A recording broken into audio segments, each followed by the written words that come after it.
Dizem que há pessoas que querem as bênçãos de Deus, mas sem levantar a mão para recebê-las.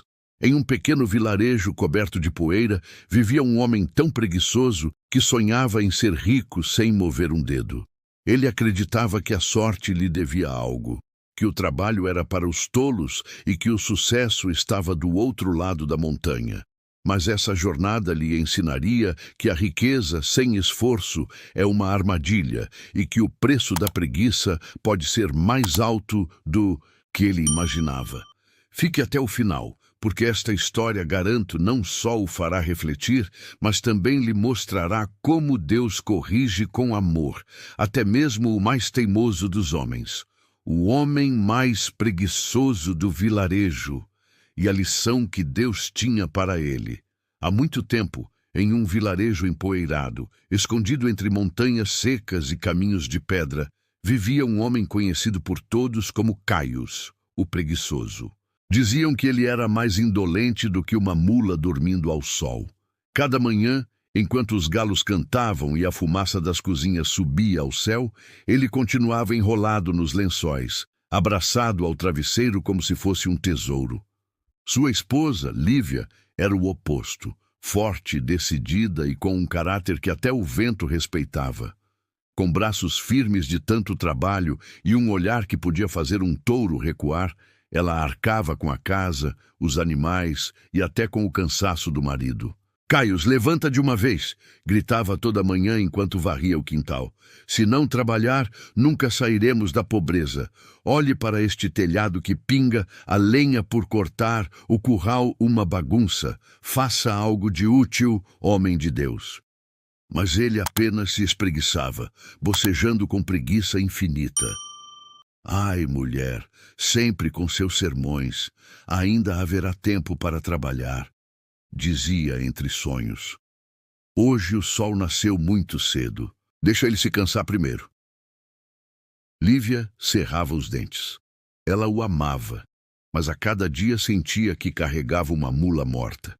Às vezes pensava: será que Deus castiga o trabalhador com um marido vadio para testar sua paciência? Uma tarde, enquanto o céu se pintava de vermelho e as cigarras cantavam, Lívia perdeu a calma. Parou na frente dele com as mãos na cintura e o olhar em brasa.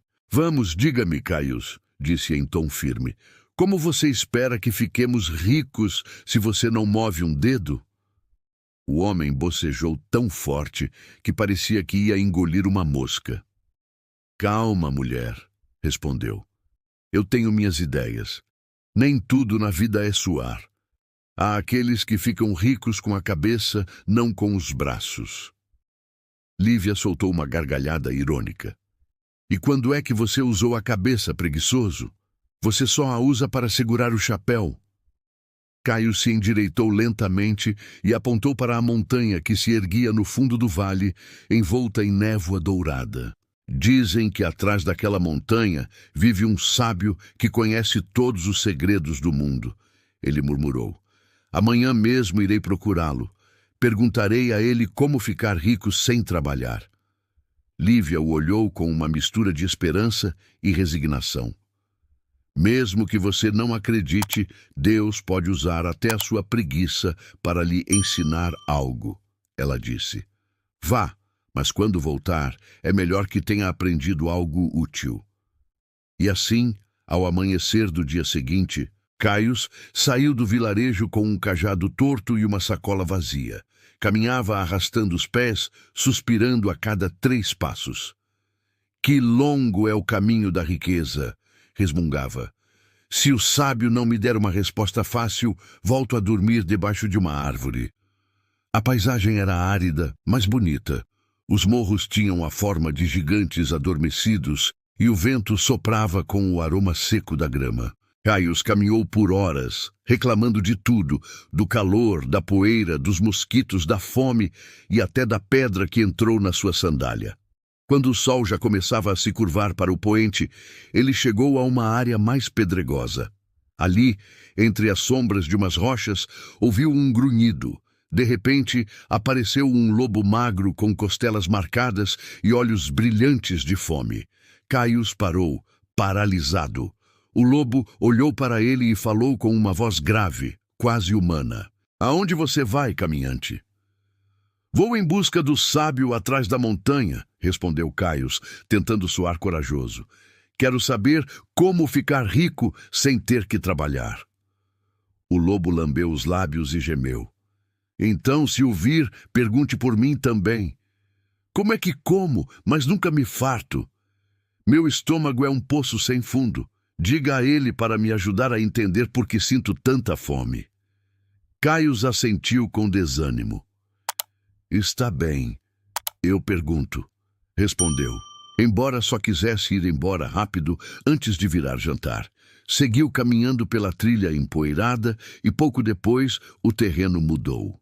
Entre os arbustos secos, encontrou uma macieira velha, retorcida e quase sem folhas. A árvore, com voz fraca e triste, falou. Viajante, aonde você vai? Ao sábio, respondeu Caius. Quero que ele me diga como ser rico sem suar nem um pouco. A macieira suspirou. Então peça ajuda também para mim. Não dou mais frutos doces. Minhas folhas murcham antes do tempo e sinto algo podre nas minhas raízes. Se o sábio é tão sábio, que me diga como me curar. Caius encolheu os ombros. Bom, eu pergunto, disse sem entusiasmo, e seguiu seu caminho. O sol se pôs e a noite cobriu o vale com um manto de estrelas. Caius encontrou um pequeno abrigo entre duas pedras e dormiu profundamente, sonhando com pilhas de ouro, mesas fartas de comida e uma cama mais macia que as nuvens. Ao amanhecer, retomou sua jornada. Ao descer uma colina, a trilha o levou à beira de um lago cristalino. A água era tão pura que refletia o céu como um espelho. Ali, emergiu um peixe enorme com escamas prateadas e olhar melancólico. Forasteiro, aonde vai com tanta pressa? Perguntou o peixe, movendo lentamente sua cauda. Vou ver o sábio da montanha. Quero saber como ficar rico sem ter que me cansar. O peixe suspirou com voz profunda. Se o vir, pergunte o que tenho na garganta. Sinto algo entalado que não me deixa engolir nem desfrutar a comida. Dizem que o sábio conhece todos os remédios. Caius, que já havia se acostumado a prometer, levantou a mão. Está bem, eu pergunto, disse sem convicção. E assim, com 3 perguntas alheias e um desejo egoísta próprio, Caius seguiu seu caminho. O caminho se tornou íngreme e a brisa mais fria. As árvores escasseavam, as pedras pareciam facas e o ar cheirava a mistério. Finalmente, após uma longa subida, chegou ao topo da montanha. Ali, o esperava um ancião sentado sobre uma rocha, olhando o horizonte dourado do pôr do sol. Sua barba era branca como a neve e sua túnica brilhava com uma luz suave. Ao seu redor, o ar era diferente, mais limpo, mais sagrado. Caius respirou fundo, ajeitou a roupa e se aproximou com passos desajeitados. Sábio, disse tentando soar respeitoso. Venho de muito longe. Quero ser rico sem trabalhar. Minha esposa diz que sou um preguiçoso, mas eu sei que deve haver um caminho mais fácil. O ancião não olhou para ele, apenas perguntou com voz grave. Nada mais? Caius, para preencher o silêncio, contou sobre o lobo faminto, a macieira doente e o peixe engasgado. O sábio assentiu lentamente e fechou os olhos como quem escuta a voz do vento. Você tem 3 mensagens para levar de volta, disse por fim, e assim começou a parte que mudaria o destino de todos. O lobo, a macieira e o peixe. 3 sinais que um homem preguiçoso ignorou. O silêncio reinava no topo da montanha. Apenas o vento se movia, murmurando entre as pedras, como se repetisse orações antigas. Caius esperou, olhando para o ancião com impaciência. Parecia um santo, ou talvez um louco, mas era sua última esperança. O sábio finalmente abriu os olhos. Tinham um brilho estranho, sereno, como se guardassem o reflexo do céu. Filho, disse com voz pausada, cada criatura que você encontrou lhe mostrou uma parte do caminho que você não quis entender, Mas já que está aqui, escute com atenção. Caius cruzou os braços, meio entediado, meio curioso. O ancião pegou um pequeno galho do chão e o usou para traçar 3 símbolos na terra. Diga ao lobo, começou, que se ele quiser saciar sua fome, deve comer o primeiro preguiçoso que cruzar seu caminho. Só assim o vazio dele deixará de crescer. Caius franziu a testa sem captar o duplo sentido. E o que isso tem a ver com a riqueza? O sábio sorriu levemente, mas não respondeu. Diga ao peixe que em sua garganta ele guarda um objeto valioso, uma joia que brilha como fogo, mas até que não permita que a retirem, continuará sofrendo sem poder engolir. Caius levantou uma sobrancelha. Uma joia de verdade? Isso parece interessante. O ancião continuou sem interrupções. E a macieira diga que debaixo de suas raízes há um cofre cheio de moedas de ouro. Essa riqueza escondida está adoecendo. Se o ouro não for retirado, a árvore morrerá. Caius arregalou os olhos com cobiça. Moedas de ouro, você disse? Perguntou, endireitando-se. Isso soa exatamente como o tipo de riqueza que eu preciso. O sábio ficou em silêncio por alguns segundos. Depois levantou o olhar para o horizonte e disse com solenidade: E a você, meu filho? Sua voz baixou até se tornar quase um sussurro. Eu lhe direi o que você veio buscar. Se você quer ser rico sem mover um dedo, sem suar, sem se cansar, faça apenas uma coisa. Volte pelo mesmo caminho. Quando regressar ao seu lar, a fortuna estará esperando por você. Caius não cabia em si de felicidade. É só isso? Apenas voltar? Que sábio mais generoso! Exclamou rindo. E eu, que pensei que teria que cavar ou procurar. O ancião apenas o olhou em silêncio, com uma expressão difícil de decifrar. Metade tristeza, metade compaixão. Vá, filho, o caminho de volta sempre revela mais do que o homem espera, disse finalmente. Caius inclinou-se rapidamente e começou a descer a montanha. Enquanto descia, não conseguia conter seu entusiasmo. O vento fresco batia no seu rosto e sua mente já tecia fantasias. Montanhas de ouro me esperarão em casa, pensava. A velha Lívia vai ficar de boca aberta. Ela dirá: Caius, você conseguiu. Você é um gênio. E eu apenas sorrirei, sem dizer que tudo foi graças à minha grande inteligência. Ria sozinho, imaginando sua nova vida. Nem sequer notou como os céus começavam a se nublar, nem como o eco do sábio ainda ressoava entre as montanhas. O caminho de volta revela mais do que você espera. 3 oportunidades de ouro que a preguiça o fez perder. Ao cair da tarde, ele chegou ao lago, onde o grande peixe o esperava. A água se agitou e o peixe pôs a cabeça para fora, ofegante. Forasteiro, disse o animal, finalmente você voltou. Diga-me, por favor, o que o sábio disse sobre mim. Caius sorriu com ar triunfante. Ah, claro, ele disse que você tem uma joia valiosa entalada na garganta. Se você tirá-la, poderá comer em paz. E além disso, essa joia vale uma fortuna. O peixe arregalou os olhos com esperança. Então me ajude. Se você conseguir tirá-la, fique com a joia. É toda sua. Caius olhou a água cristalina e depois para suas mãos limpas. Entrar no lago, molhar-se, sujar-se um pouco, não parecia atraente. Não. O sábio me disse que eu só precisava voltar para casa e a riqueza me esperaria sem mover um dedo. Não penso em me arriscar a pegar um resfriado por uma joia. O peixe baixou o olhar, desapontado. Então, amigo, disse com voz profunda, talvez a riqueza não seja para você. Caius encolheu os ombros e seguiu seu caminho, murmurando. Que bobagem! Se ele queria tanta ajuda que procurasse outro, eu tenho meu destino assegurado.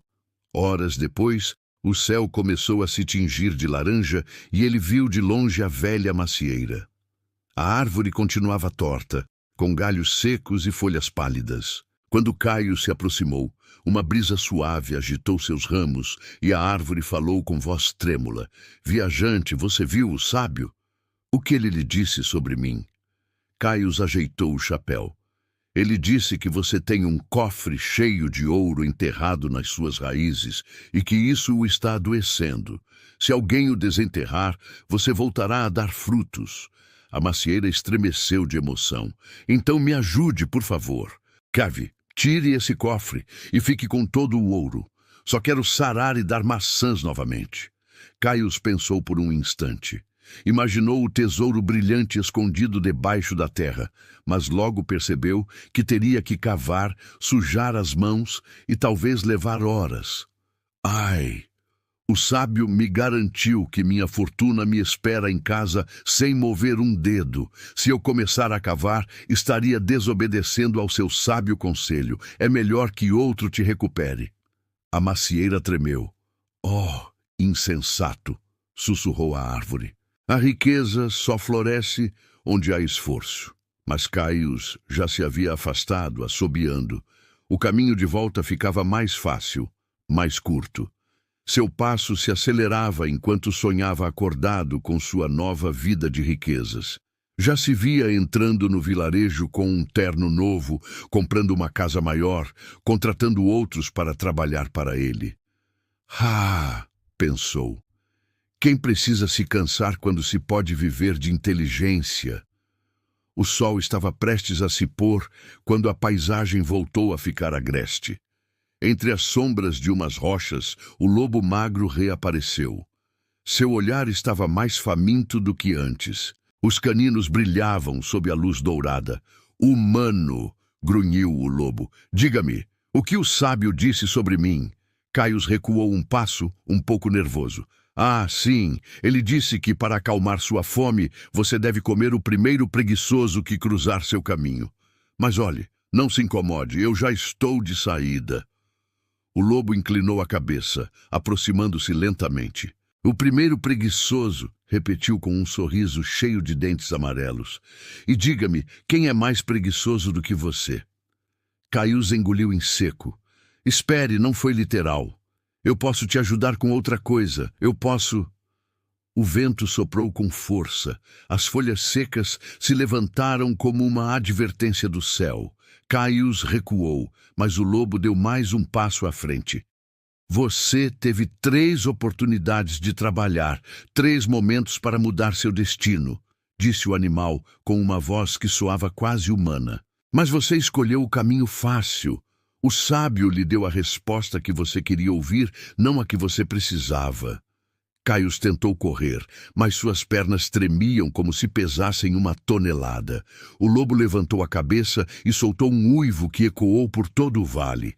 E então, em um salto tão rápido quanto a justiça, avançou sobre ele. O lobo que cobrou o preço da preguiça. Justiça divina em ação. A montanha silenciou. O eco do uivo se perdeu no vento. O sol se escondia atrás das montanhas quando tudo voltou ao silêncio. O vento levou o último lamento e a poeira cobriu a trilha onde o homem preguiçoso havia desaparecido. Durante alguns segundos, a natureza pareceu guardar luto. Apenas o canto distante de uma coruja quebrava a quietude, como se repetisse um velho ensinamento. Quem procura atalhos tropeça primeiro. Naquela noite, no vale, o grande peixe do lago olhou para a superfície da água. O reflexo do céu estrelado movia-se sobre seu rosto. Quem dera eu pudesse tê-lo ajudado, sussurrou com voz profunda. E ao abrir a boca, o objeto entalado em sua garganta se soltou com um brilho tênue. Era uma pequena pedra preciosa, pura como o amanhecer. O peixe a deixou cair no fundo do lago, onde ficou descansando para sempre, refletindo uma lição que nenhum homem ganancioso poderia ver. A riqueza que não é compartilhada afunda no silêncio. No campo seco, a macieira sentiu como suas raízes se afrouxavam. Um raio de luar caiu bem sobre o solo, iluminando o ponto onde o cofre de ouro descansava. A terra se abriu com suavidade e o ouro se desintegrou como pó. A árvore, livre de sua carga, voltou a florescer pela primeira vez em anos. Seus galhos se encheram de folhas verdes e, em poucos dias, as primeiras maçãs vermelhas pendiam novamente sob o céu. O ouro que a adoecia havia sumido. A árvore murmurou ao vento: Deus dá fruto a quem trabalha, não a quem espera. E o ar levou isso como uma oração. Do alto da montanha, o sábio contemplou o vale. O fogo de sua pequena fogueira iluminava seu rosto enrugado. 3 tiveram a oportunidade de sarar, disse com voz baixa: o peixe, a árvore e o homem. 2 entenderam que a vida se move com ação. 1 ficou dormindo esperando milagres. Ele silenciou por um instante e depois fechou os olhos. O trabalho é oração quando é feito com fé, sussurrou.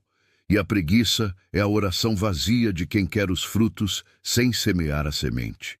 O final que ninguém esperava. Deus abençoa as mãos que trabalham com fé. Com o passar dos dias, a história do preguiçoso começou a correr de boca em boca no vilarejo. Os pastores a contavam ao calor das fogueiras. As mães a repetiam aos filhos antes de dormir e os anciãos a relatavam na praça toda a tarde sob a sombra das árvores. Mas ninguém o fazia com escárnio, e sim com tristeza, porque todos sabiam que aquele homem tivera a oportunidade de mudar seu destino e a deixara passar por medo do esforço. Diziam que, às vezes, nas noites de lua cheia, o lobo ainda era ouvido ao longe, rondando os caminhos, buscando outros como ele. Homens que sonham com ouro sem sujar as mãos, com fortuna sem suor, com sucesso sem esforço. Alguns viajantes garantiam ter visto no lago um resplendor azul que parecia mover-se sob a água como uma joia perdida que ainda guarda sua luz. Outros diziam que na primavera a velha macieira continuava a florescer com força e que seus frutos eram tão doces que qualquer um que os provasse se lembrava do valor do trabalho. E assim, sem que ninguém planejasse, a história do preguiçoso se tornou uma parábola. Os sábios do vilarejo ensinavam às crianças: se você não quer acabar devorado pela sua preguiça, aprenda a se mover quando Deus lhe der a oportunidade. Passaram-se os anos, o tempo apagou o nome daquele homem, mas não sua lição. E nas terras secas do vale, os camponeses ainda repetiam uma frase ao começar o dia: a riqueza não chega a quem espera, mas a quem trabalha com fé. Um dia, um jovem aprendiz de carpinteiro subiu a montanha para conhecer o sábio. Queria pedir-lhe conselho sobre como ser um bom trabalhador e servir melhor à sua família. Quando chegou, encontrou a cabana vazia, mas sobre uma mesa de pedra havia um pequeno pergaminho. Ele o abriu e leu uma única frase escrita com tinta antiga: o esforço é a chave do milagre. Deus multiplica as mãos que não temem se sujar. O jovem desceu a montanha com o coração em chamas e, desde aquele dia, dedicou-se a trabalhar com alegria, sabendo que cada prego, cada golpe de martelo, cada gota de suor era uma semente semeada no jardim de Deus.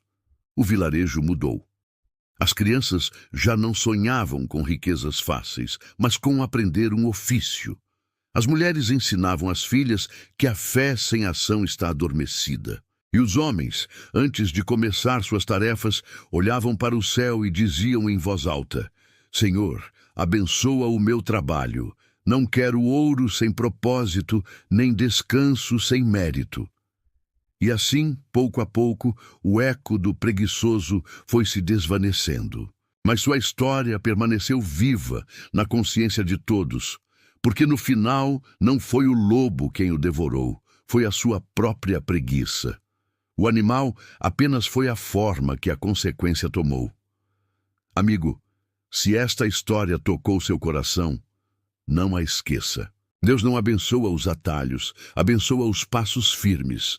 O milagre que você espera talvez já esteja à sua frente, mas requer as suas mãos. Não tema se sujar nem se cansar. Cada gota de suor que nasce do esforço é uma semente de bênção no jardim do seu destino. Se você gostou desta reflexão, inscreva-se no Ghost Verso para ouvir mais relatos que despertam a alma e comente a frase: o esforço também é oração.